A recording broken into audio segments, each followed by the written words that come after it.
All right, this video is for the 2019 Hobie Mirage Outback 8-inch rear hatch installation.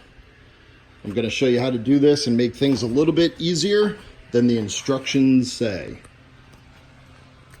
All right, guys, I'm Ken. I can everything. I'll show you exactly what to do here so you can save a little bit of time on the installation of your Hobie Mirage Outback 8-inch hatch installation.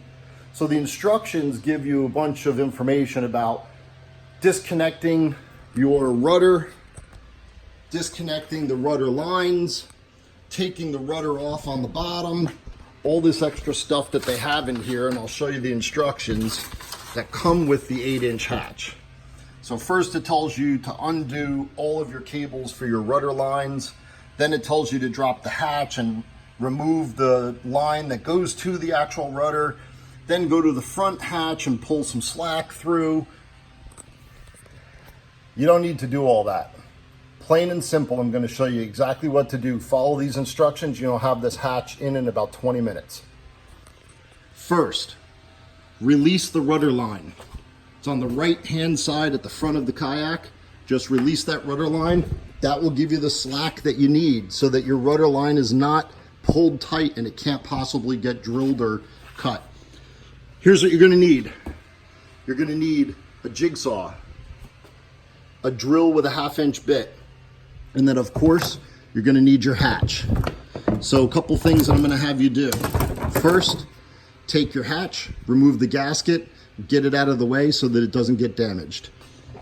Next, take the trim ring off the back of the hatch. All right, here's your hatch.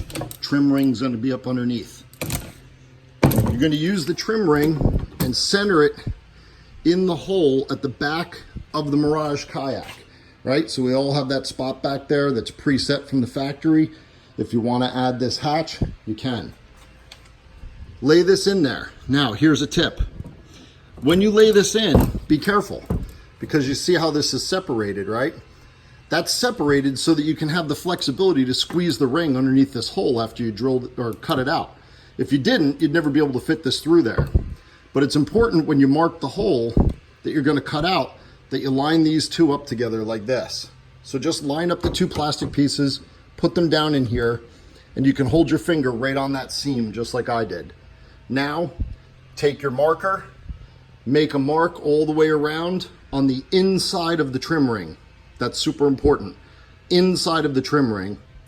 That's going to leave you with your mark out where you're going to cut your hole. Now here's another little tip of what I do to save some time and also to get a cleaner cut. I drill 1/2-inch holes all the way around right at the perimeter of my marker line.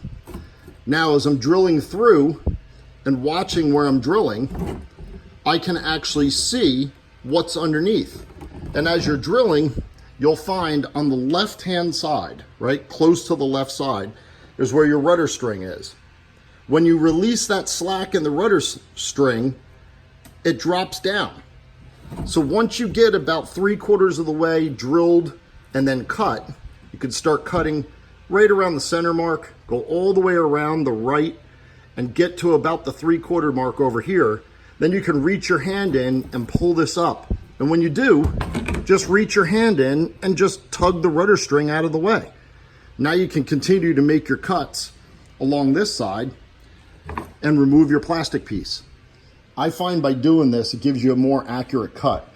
And if you have an area that needs to be trimmed, it's easier to trim between those little drill holes than it is trying to trim out and find out where your mistake was around the outside. Pretty simple. After that's cut out, take your trim ring, put it up underneath. I'm going to run a bead of silicone around the top of the trim ring before I mount it up underneath there, just as an extra layer of waterproofing. And I'm going to put some silicone at the drill holes. So when the screws go through, they'll be going through some silicone.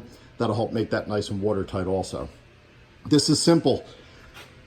Trim ring goes on, then your gasket, then your hatch. Boom, look at that. 8-inch hatch install. When you're done, you can take your rudder string, pull it up tight, tuck it over to the left, and it'll just be right there underneath the left-hand side. Pretty simple. All right, guys, that's it.